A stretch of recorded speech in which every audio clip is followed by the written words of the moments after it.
하나님의 말씀 전하겠습니다. 최근 한국교회의 문제로 급부상하는 것 중에 하나가 이 세습의 문제입니다. 특별히 대형교회 목사님들이 교회를 이제 은퇴하시는 일들이 생기면서 그 목사님들이 이제 교회를 자기 아들에게 세습하는 것이 굉장히 사회적으로 교회적으로 이슈가 되는 시대가 됐습니다.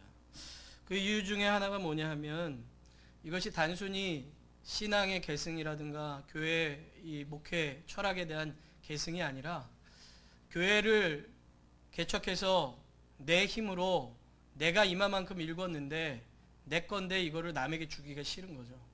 그러다 보니까 이것을 내 자식에게 주어서 계속 그 재산을 내 것으로 유지하고 싶은 이 욕심에서 나오는 경우가 있기에 사람들이 이것에 대해서 반대를 하고 있는 거죠.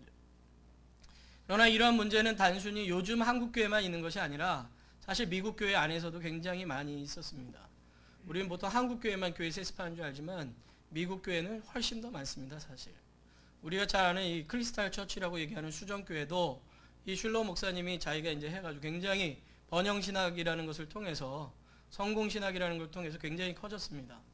그 교회를 이제 물려주었죠. 자기 아들에게 처음에. 이게 잘 안 됐어요. 그러니까 또 딸에게 물려줬습니다. 안 돼가지고 결국에는 적자가 굉장히 심하게 되고 교회만 자꾸 확장하다 문제가 생겨서 교회가 카톨릭에게 아주 넘어가 버리고 교회가 빠져나오게 되는 그런 일이 나타나게 됐습니다. 그리고 경영권에서 그 슐러 목사님의 가족은 다 빠지게 되는 그런 일이 생겼죠. 마치 이것이 하나님의 몸인 교회의 모습이 아닌 꼭 세상의 대형 기업이 이제 집안에서 하다 이제 안 돼가지고 전문 경영인을 뽑아가지고 마치 하는 것처럼 그렇게 돼버린 교회가 마치 이제는 하나님의 교회가 아닌 어떤 한 사람의 소유, 한 공동체의 이익을 창출하는 수단처럼 여겨지는 시대가 된 거죠. 근데 이 문제는 과거에서부터 사실 있었습니다.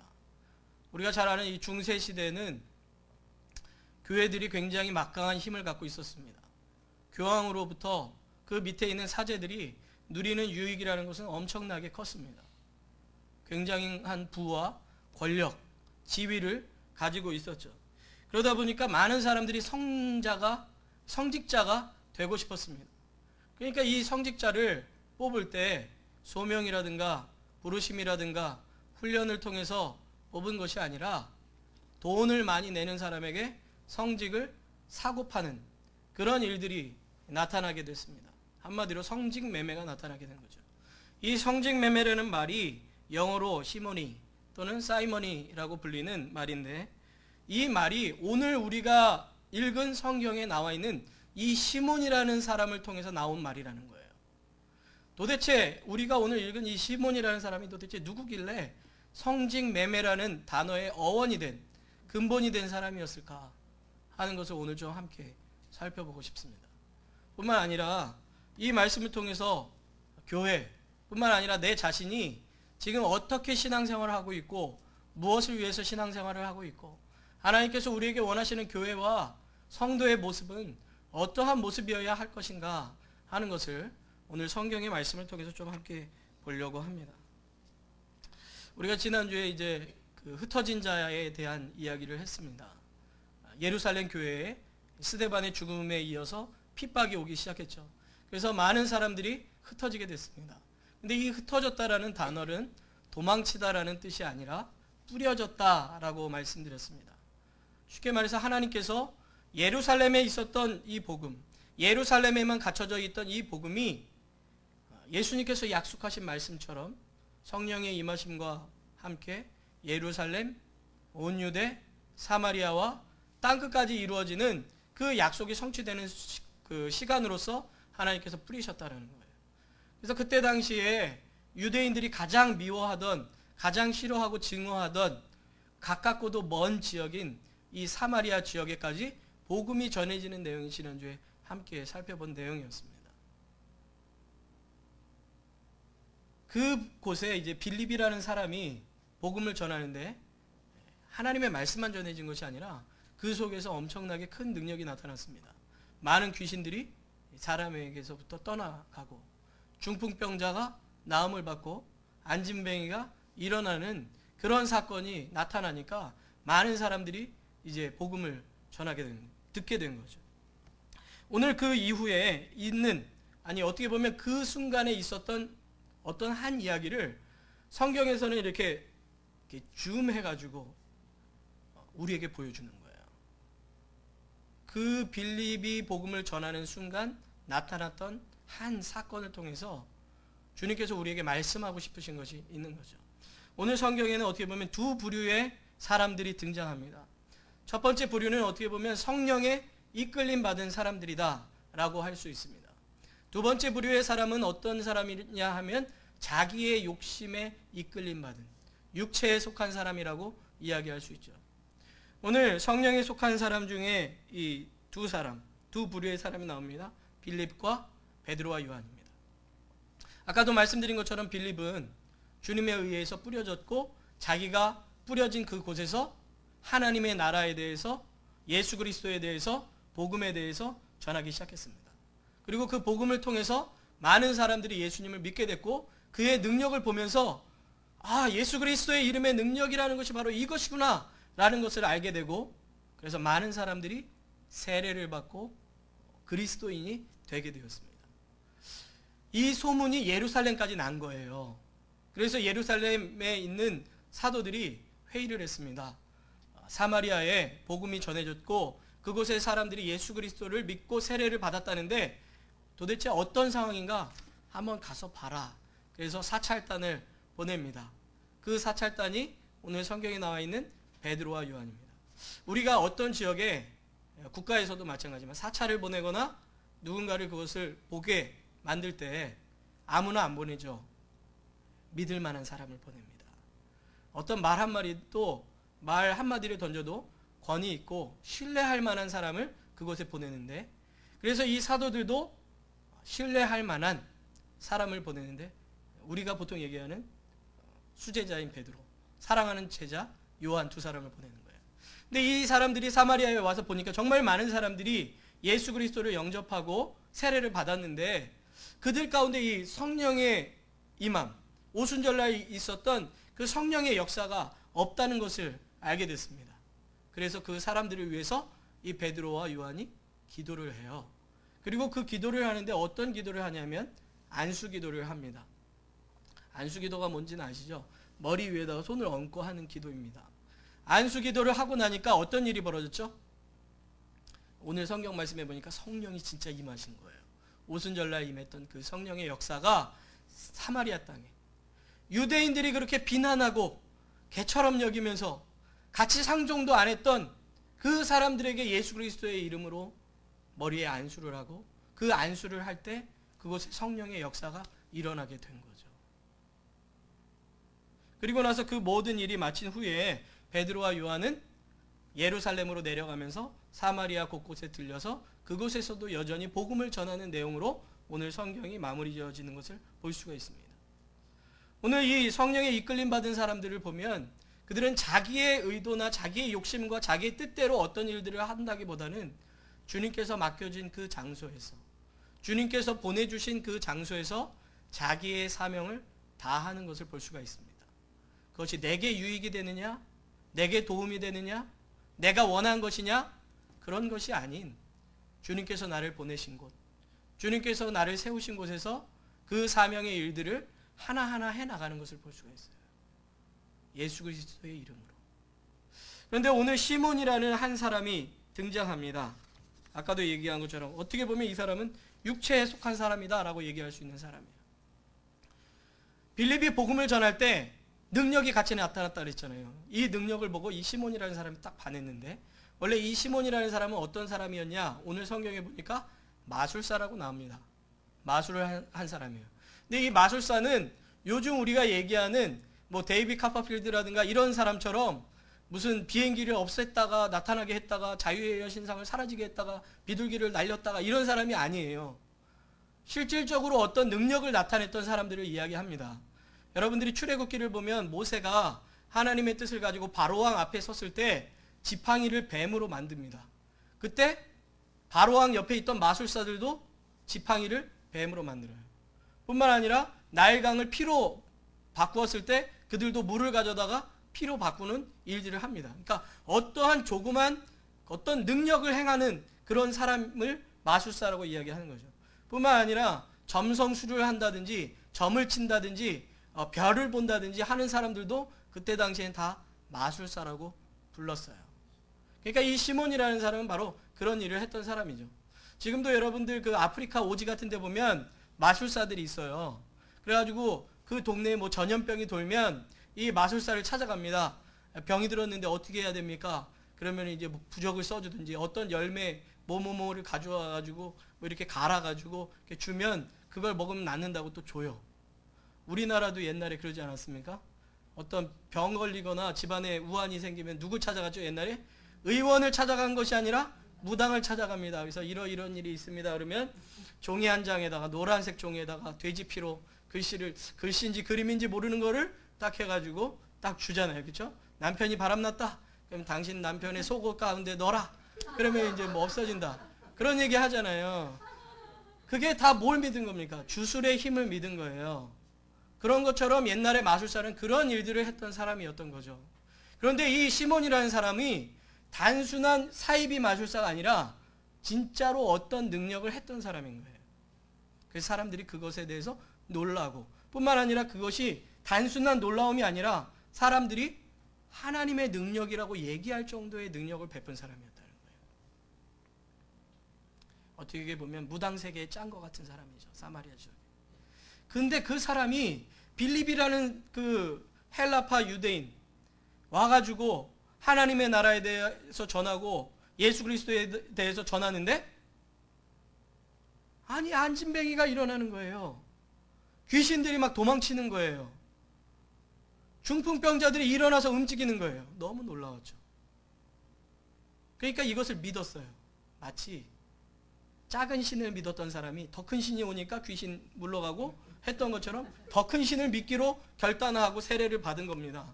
이 사람이요. 그리고 있는데 성경 말씀에 보면 뭐 일심으로 전심으로 쫓았다. 이 말은 뭐냐면 항상 변함없이 쫓았다는 거예요. 그러니까 단순히 믿기만 한 게 아니라 우리로 따지면 예수님을 믿기로 작정하고 그 다음 날부터 새벽 기도부터 철야 기도까지 다 하고 교회 모든 행사라는 건 빠지지 않고 했으며 열심히 봉사를 했다는 거예요. 뭘 위해서요?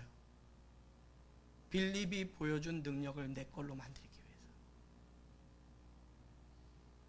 그걸 어떻게 알 수 있냐면 그 다음에 나오는 베드로가 안수하는 장면에서 알 수 있는 거예요. 베드로가 안수를 하니까 성령이 임합니다. 성령의 능력이 나타납니다. 하나님의 은사가 나타납니다. 여긴 그냥 성령이 임하셨다 그랬지만 오순절날 어떤 일이 있었죠? 사람들이 방언을 했어요. 한 번도 중국에 가보지 못한 사람이 중국말을 하기 시작했다는 거예요. 하나님에 대한 말을 다른 나라 말로 막 했다는 거예요. 그러니까 단순히 병이 빠져나간 것이 아니라 어떤 신의 강력한 능력이 한 사람에게 임하는 걸 보는 거예요. 안수를 했을 때. 쇼크를 받은 거죠. 저거는 내가 꼭 갖고 싶다. 그런 생각이 드는 거예요. 그래서 오늘 베드로에게 요구를 하죠. 뭘 주면서요? 은을 주면서. 은을 주면서 요구를 하는 겁니다. 당신이 안수해서 성령이 임했던 것처럼 그 능력을 내게도 줘서 내가 사람들에게 안수하면 그 능력이 나타나게 하십시오. 이렇게 얘기하는 거예요. 그러니까 이 사람의 신앙은 어디서부터 시작한 겁니까? 철저하게 자기를 위한 신앙이에요. 하나님의 능력을 내 걸로 만들어서 나를 위해서 살겠다는 거죠. 철저하게. 이게 바로 육체에 속한 사람들의 모습입니다. 모든 종교회가 다 이런 모습을 가져요. 여러분들 원래 불교는 뭘 위해서 믿습니까? 뭘 깨달았습니까? 불교는요, 원래 세상은 아무것도 없고 세상에 보여지는 것은 마치 일루전처럼 환상이라는 거예요. 네? 어떤 그 브라만이라는 한 신이 있는데, 우주를 움직이는 신이 있는데 그 신에게로부터 환영이 쫙 펼쳐져 가지고 없는 거라는 거예요. 그렇기 때문에 그것을 깨닫기 위해서 이 세상에 내가 없음을 실현하고 나 자신을 비우는 거예요. 어차피 없어질 거니까. 그거를 깨달을 때 브라만과 접촉을 해서 해탈을 하게 된다는 게 원래 불교의 참 의미예요. 이 땅에 왜 고난이 있을까? 이 땅에 왜 어려움이 있을까? 이건 다 환상이야 라는 걸 얘기하고 싶은 게 석가모니의 가르침이라는 거예요. 그런데 불교를 믿는 사람들이 그렇게 믿습니까? 아니죠. 100번을 절하는 이유가 뭐예요? 나의 번뇌를 벗어버리고 아무것도 없음을 실현하기 위해서요. 그런데 대부분 100번을 절하는 이유가 뭡니까? 내가 복받으려고 그러는 거예요. 연등을 다는 이유가 뭡니까? 내가 복받으려고 그러는 거예요. 그 석가모니의 능력을 내 걸로 만들어서 내가 하고 싶은 소원을 성취하기 위해서 그렇게 하는 거예요. 유교도 마찬가지입니다. 공자가 얘기한 유교는 뭐냐면 우리가 얘기하는 보통 충효 사상이 뭡니까? 나라를 사랑하고 부모를 공경하는 것이 이 세상의 기반이 되고 근간이 돼서 평화로운 세상, 질서 있는 세상을 만들 수 있다는 게 유교예요. 효를 하는 이유는 이 세상을 평화롭고 아름답게 갖고 나가기 위한 효예요. 당연히 나에게 몸을 주신 분에게 당연히 해야 될 도리예요. 효라는 게. 그런데 왜 효도하고 왜 제사 지내죠? 조상의 은덕을 통해서 내가 복받으려고. 그러니까 산소도 자리가 안 좋으면 계속 옮기는 거예요. 왜요? 내가 복받으려고. 그리고 모는 망가지는데요. 부모님의 시신은 다 망가지는데. 백체가 다 망가져도 상관없는 거예요. 내가 복받으면 되니까. 결국에는 이 모든 것이 기복적으로 바뀌어서 그 능력과 힘을 다 내 걸로 만들고 싶은 거예요. 근데 그 종교만 그런 게 아니라 아까도 말씀드린 것처럼 현대의 기독교와 과거의 기독교의 많은 사람들이 예수님을 믿을 때 그렇게 믿는다는 거예요. 하나님의 능력을 내 걸로 만들어가지고 내가 복받으려고요. 내가 잘 되고 싶어가지고. 나만 잘 되면 되니까. 그래서 봉사하는 이유도 하나님께 구원받은 게 감사해서가 아니라 하나님께 더 많은 걸 받고 싶어서. 헌금을 하는 이유도 날마다 일용할 양식을 채워주시고 나의 삶을 인도하신 하나님의 은혜가 감사해서가 아니라 많은 걸 주면 많은 걸 받을까 봐 내는 거라는 거죠. 이제 수능이 끝났어요. 그리고 저희 집 사람은 수능이 끝날 때마다 뭘 걱정하냐면 자살할 아이들을 걱정해요. 한국이 너무 그런 부분에 민감하고 수많은 아이들이 이 수능이 끝나면 죽기 때문에 저희 집사람이 그렇게 걱정을 하는데 이 수능 때가 되면 어디나 기도회가 펼쳐집니다. 절에서도 펼쳐지고 교회에서도 펼쳐집니다. 그런데 대부분 교회 안에서 기도를 할 때 아이들 수능을 위해서 기도할 때 뭘 위해서 기도합니까? 하나님, 우리 아이가 지혜롭게 해주시고 그 아이가 지금까지 열심히 공부했던 것들이 나타나며 그것을 통해서 올바른 삶을 살아가고 자기의 적성을 잘 찾아갈 수 있도록 도와주십시오. 그리고 하나님께서 이 땅에 이 아이들을 보내주신 그 의미를 알게 해주십시오. 라고 기도하는 부모가 몇 될까요? 대부분 공부 안 해도 시험 잘 보게 해주세요. 우리 아이는 붙고 다른 애들은 좀 떨어뜨려 주세요. 이 기도를 하는 거예요. 대부분이. 그 기도가 그래요. 여러분, 제가 예전에 1000번제에 대해서 말씀드렸는데 솔로몬이 1000번제를 한 이유는 이스라엘이라는 한 나라를 하나님 선택해주고 나같이 부족한 자를 왕으로 세워주셨으며 나같이 부족한 자가 왕이 됐음에도 하나님이 이 나라를 굳건히 세워주신 것에 대해서 너무 감사해서 1000가지의 재물을 한 번에 드린 겁니다. 왕이니까 1000가지 재물 정도는 갖고 있으니까 그걸 주님께 드린 거예요. 그런데 그것에 하나님께서 받으시고 하나님께서 그냥 복을 더해 주셨어요. 그런데 요즘은 어떻게 얘기하냐면 당신이 소원이 있으면 1000번을 재물을 드려야 복을 성취한다 이렇게 가르친단 말이에요. 그러면은 이게 기독교입니까? 샤머니즘입니까? 누구를 위해서 1000번의 제사를 드리는 겁니까? 우리의 신앙의 모습이 주님께서 우리를 인도하심에 따라가는 신앙입니까? 아니면 나를 위해서 하나님의 힘을 어떻게든 이렇게 끌어들이려고 하는 겁니다.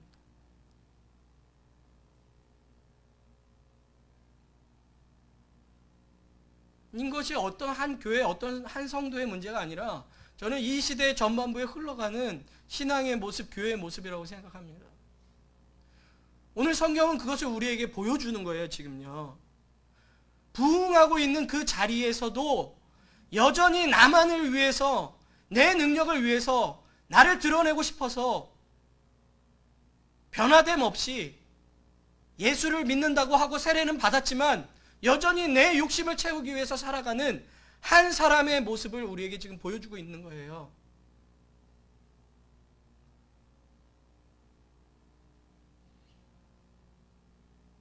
도망침에도 불구하고 그곳에서도 하나님께 세움을 받아 그곳에 쓰임받는 사람들. 자기의 욕심을 위해서 예수 그리스도를 믿는다고 이야기하고 세례까지 받고도 여전히 내 욕심을 위해서 살아가는 사람들. 그것을 오늘 성경이 우리에게 보여주고 있다고요.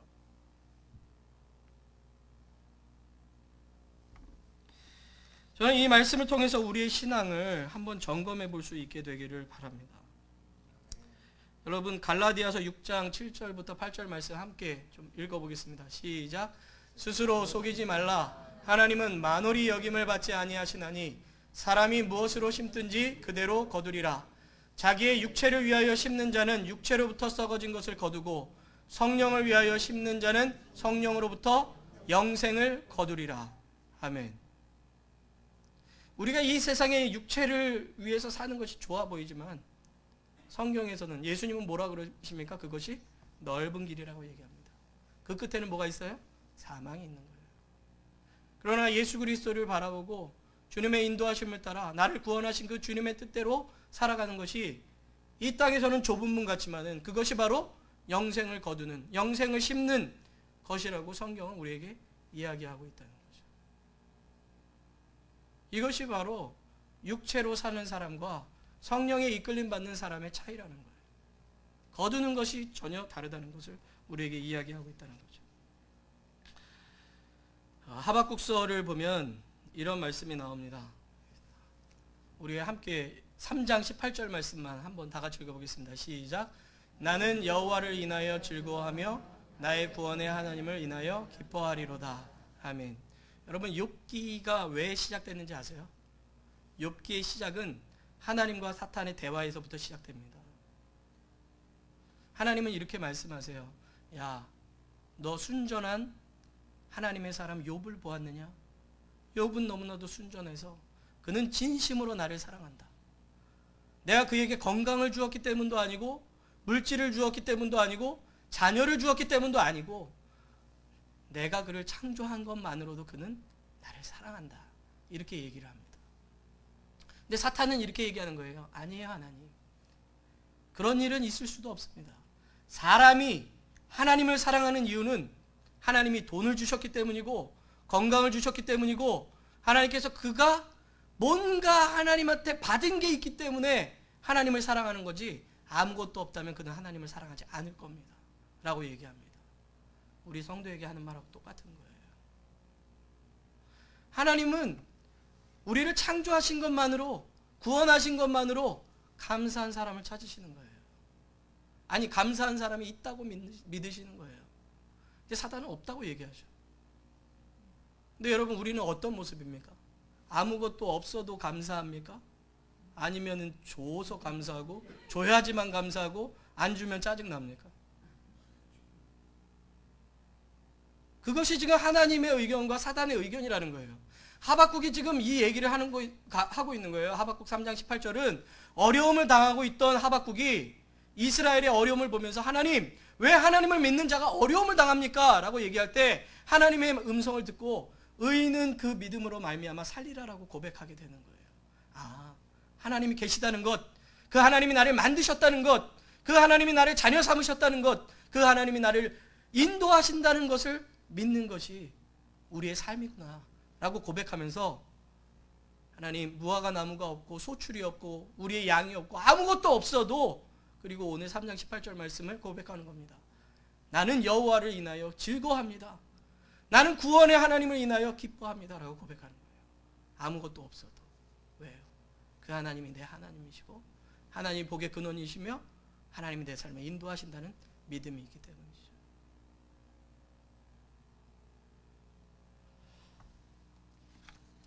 제가 아까 일부 예배 때도 말씀드렸는데, 제가 이 교회에 이제 청빙을 받고 말씀을 무엇을 전할까라고 생각을 할 때 이제 1년치를 이제 제가 짠다 그랬잖아요.